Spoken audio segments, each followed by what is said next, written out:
Today on the YY family, my dad's gonna show me how an elevator works.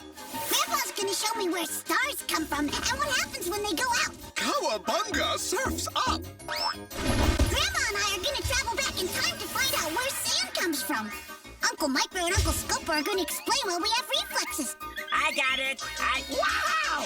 And Mom and I are gonna find out why mosquitoes bite us. Mosquitoes! Sounds like a show you can really sink your teeth into. Come along with me and meet the smartest family in all the town. The YY family. Mom can make it plain to see that what goes up eventually comes down. The YY family. Come and meet the YY family. We got a lot of real know-how. Grandpa knows a lot of farming. Ask him and he'll show you now. I can hear please why. When I land, I'll tell you why. Meanwhile, there's a dragon making some kind of a potion in a vat. The YY family. And Grandma's no stranger. She can teach you all the dangers found in that. The YY family. Next is a mechanical marvel. Why? I know copy kind of guy. Maybe we can show you the answer now. If you want to take a look inside. Everybody's in a lather. Rushing, wondering what's the matter. Every person hears a cry. He rushes to the baby side. What's the deal? What could it be? Just From the YY family. Hey, the questions that you have are not too serious. The animals and plants are not so mysterious, so have no fear. Everything will be made clear. Vanilla, Quick, and Quack are here.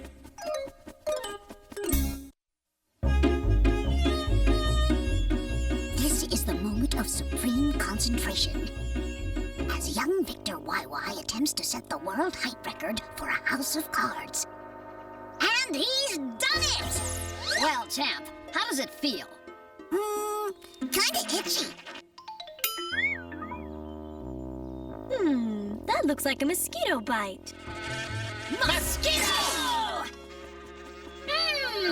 It's mine! No, I saw it first. Don't look so sad. You can make another, bigger one. Meanwhile, this ointment will soothe your bite. Well, why do mosquitoes bite us? Actually, only female mosquitoes bite you. Male mosquitoes feed on nectar or other plant juices. Okay, why do female mosquitoes bite us? Well, females feed on blood to build their energy. This helps their eggs to develop. Whoa, that's pretty gross, Mom. Mosquito! Mosquitoes are fascinating creatures. Let's follow one. Okay, as long as I don't get bitten again. There it is, straight ahead. Wow, she's fast. Doesn't she ever get tired? Mosquitoes can fly for up to 35 hours without stopping. Hey, Mom, how did she find that fisherman? The mosquito can detect the carbon dioxide we give off when we breathe. Then when she gets close enough to sense our body heat, she knows she's got a meal. That's kind of disgusting. Yeah, well, no one knows more about disgusting than you. Hush, you two. We don't want to miss the show.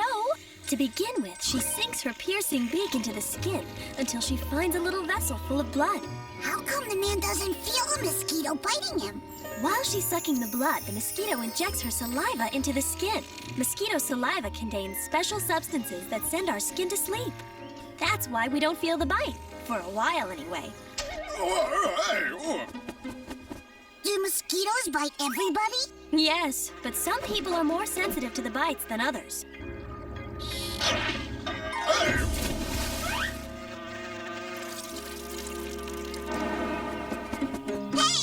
where'd our mosquito go?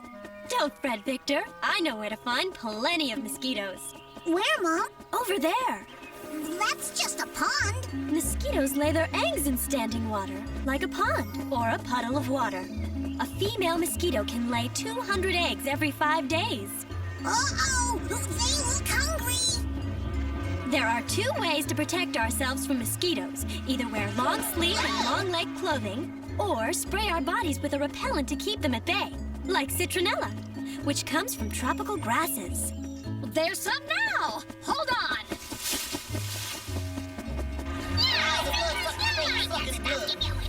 We sure got lucky that time. Speak for yourself. I've been bitten.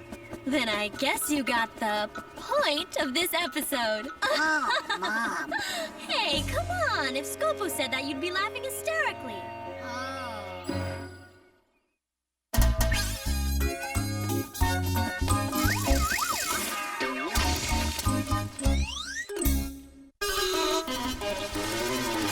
Have you ever wondered why the salty oceans, lightning, thunder, what the earth is like down under? Why there's wind and snow and rain? Let Eartha and Basalt explain.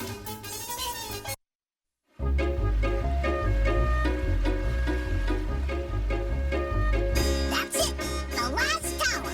Cowabunga, surf's up! Well, Zygo, that was a great castle.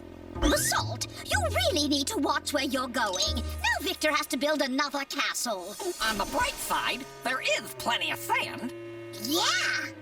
Say, Grandma, where does sand come from? I'll show you, dear. Basalt, we're time traveling.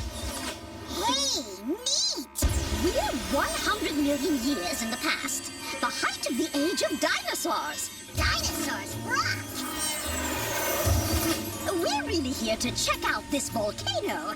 Its lava is cooling to form rocks, and those rocks will become sand. Get out of here. Rocks are all hard and everything. It's true. See those rocks sliding down the mountain? Yeah. Hey, they're busting apart. Right.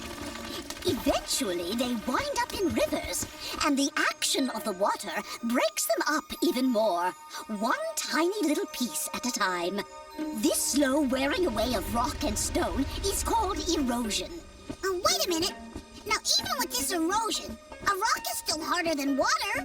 Yes, but if the water is moving, like in a stream or river, its current can wear a stone completely away in a few thousand years. Let's go back to our own time. That's where the sand on the beach comes from. It's carried down from the mountains By the river. Right. But sand comes from other places, too. Basalt! Submersible mode! Underwater, the waves and ocean currents erode not only rocks and stones, but the coastline itself. And the same waves that wear down the rocks also deposit more sand on the beach. Here, Victor, take a look. Whoa, that's a lot of sandcastles, all right. You know, Victor, there are as many different types of sand as there are different types of rock. In Hawaii's volcanic sands, for instance, there's iron and basalt. Basalt? Here I am! No, the other basalt. A kind of black volcanic rock. A basaltic beach would be all black sand. Basalt? Our next stop is Africa. This is the Sahara Desert. Ooh, it's a hot one. Oh! Wow. Oh, my! That's a lot of sand. But I thought there was no water in deserts, so how could the rocks erode? You're right, Victor. There's very little rain in the desert. But there is wind. And wind can also erode rocks into sand. Hey, what's that over there? Well, it looks like an oasis. There must be water there. Oasis! Oh, that's for me! Oh, wait, Basalt! A desert also has... mirages. Oh, I should have seen that one coming.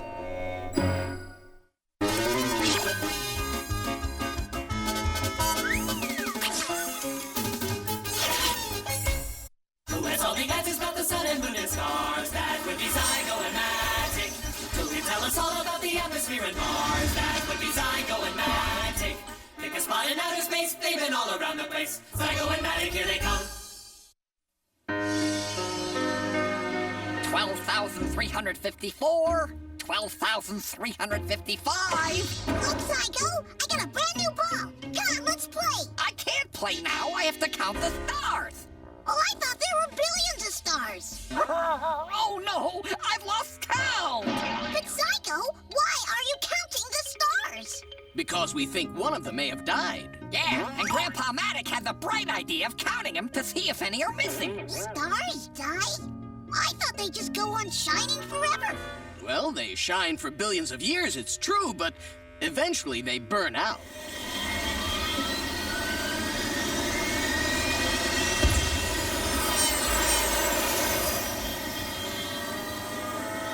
This is a nebula, Victor. It's where stars are born. It looks like smoke. You're right. A nebula is a huge cloud of gas and dust. What's that? Well, we can't hang around for billions of years waiting for a star to form, so Grandpa Matic invented a clock that speeds up time. Patent pending, of course. Watch closely, Victor. A star is about to be born. The atoms of gas in the nebula are being pulled together by gravity. To form a huge spinning ball of gas. Zygo, let's move forward to the next phase. You're the skipper. Oops, I pressed the snap button by mistake. As the atoms of gas are drawn closer and closer together, they bump into each other more and more. That produces heat. Ow! I think there's something wrong with the snap button. Eventually, the heat and pressure cause the atoms to merge together instead of bouncing away from each other. That's called fusion. And once fusion starts, the star begins to shine. The birth of this star took 50 million years. This one is about the size of our sun, so it will shine for about 10 billion years. It will spend all that time fusing the gas in its core. Let's go forward, Zygo. Just before it runs out of fuel, a star expands to become what we call a red giant. Then, when it's completely out of fuel, it collapses. Gravity once again pulls the gases of the star closer together. Eventually, it becomes a white dwarf. If it continues to collapse, it will form a black hole, whose gravity is so strong that even light is trapped. Now, if a star is massive enough, instead of collapsing, it can explode. This one has used up its fuel and has become a red giant. Red giant? It's a super red giant. What, that's right. And it's burned up its fuel about 4 million years sooner than a smaller star would. And when it collapses, the gravitational pressure is so great that it causes a split-second fusion reaction. Which releases a tremendous amount of energy. An explosion that scientists call a supernova. Whew, that was close. I'll say, let's get going. Hold on tight. Wow! That was so cool! Even better than Star Wars!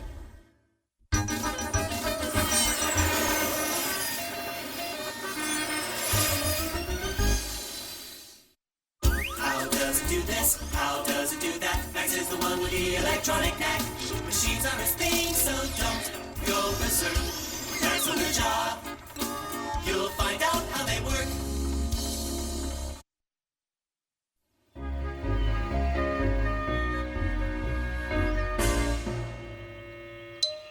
Hey, Dad, I need another bag of plaster.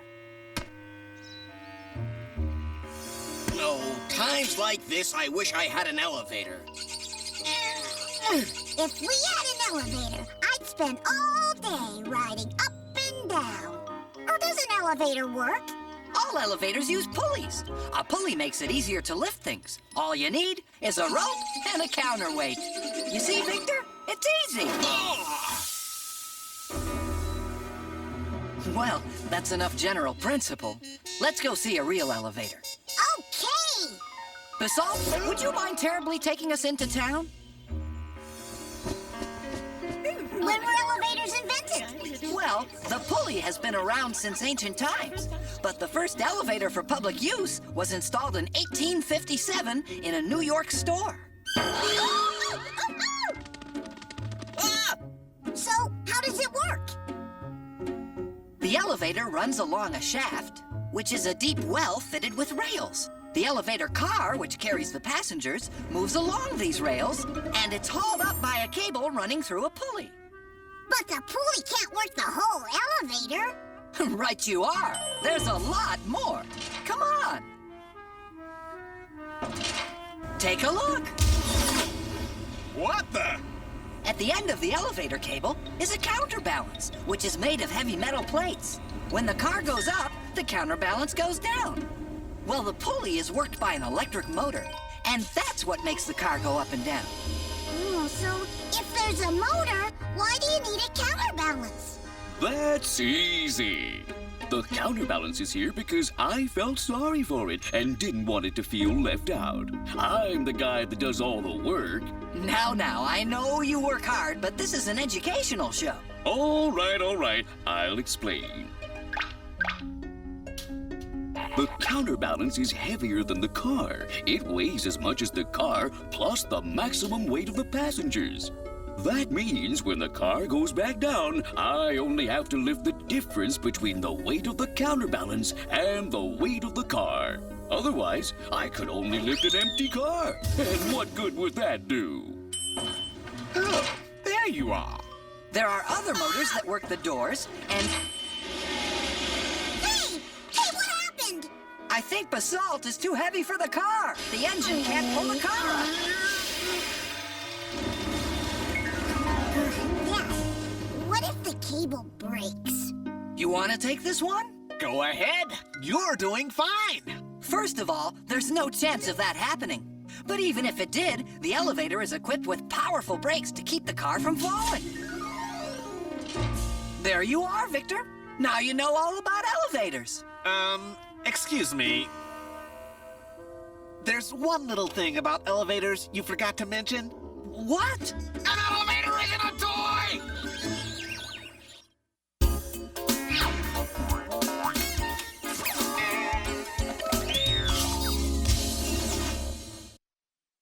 You're passing nothing like this. These two guys you can't miss. You wonder what's inside you. These are just the guys that guide you. Come on, let's go. Let's go. These guys are in the know. Micro and Scopo.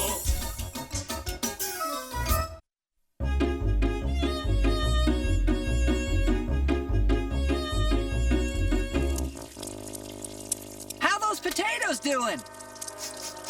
Coming right up. I got it. Wow! Oh, yummy.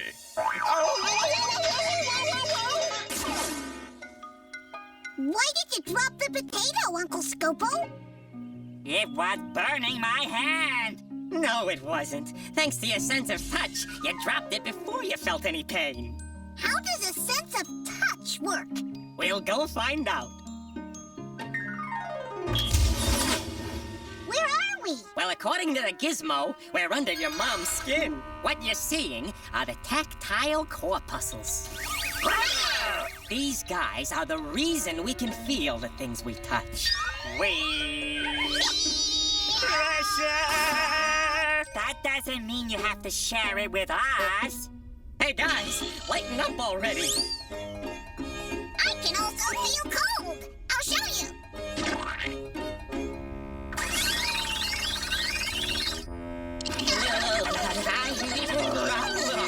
That's cold, all right. I can feel heat. And I can feel pain. I'll demonstrate. No! I mean, that won't be necessary. Thanks for your time. Those guys got a lot of nerve. Yes. Let's keep an eye on them from here. What are they doing? When they feel sensation, they change it into electrical signals, which then travel to the brain. Ah, there goes one now. We'll follow.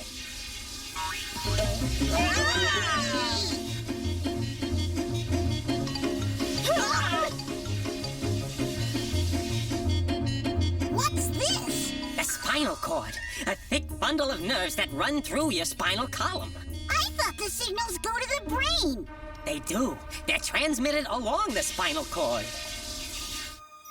Oh, When the brain receives the signal, it analyzes it and identifies the object that we've touched. Then the brain tells the muscles what to do.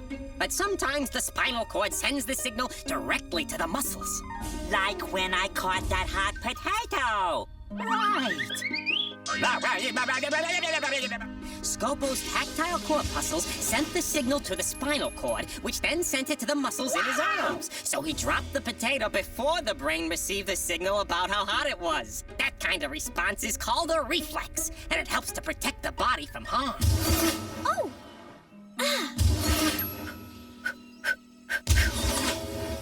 Micro, I know you're a great cook, but just how are we supposed to eat these potatoes? with style.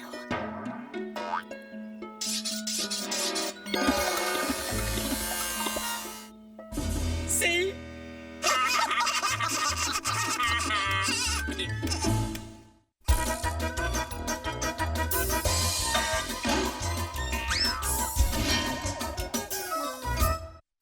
Well, Victor, what'd you learn today? Oh, tons of neat stuff. I learned that only female mosquitoes bite us. They need our blood for energy so they can lay their eggs. That's kind of disgusting. Yeah, well, no one knows more about disgusting than you. I learned that sand starts out as rock. Get out of here. Rocks are all hard and everything. And over time, it's worn away by water and wind. I learned that stars are born when hydrogen gas is pulled together by gravity to start a fusion reaction. And I learned that an elevator works by using a pulley, a motor, and a counterweight to move the car up and down. The counterbalance is here because I felt sorry for it. Thanks for your time. Sounds like a pretty big day. It was, but I still have plenty of questions left for next time.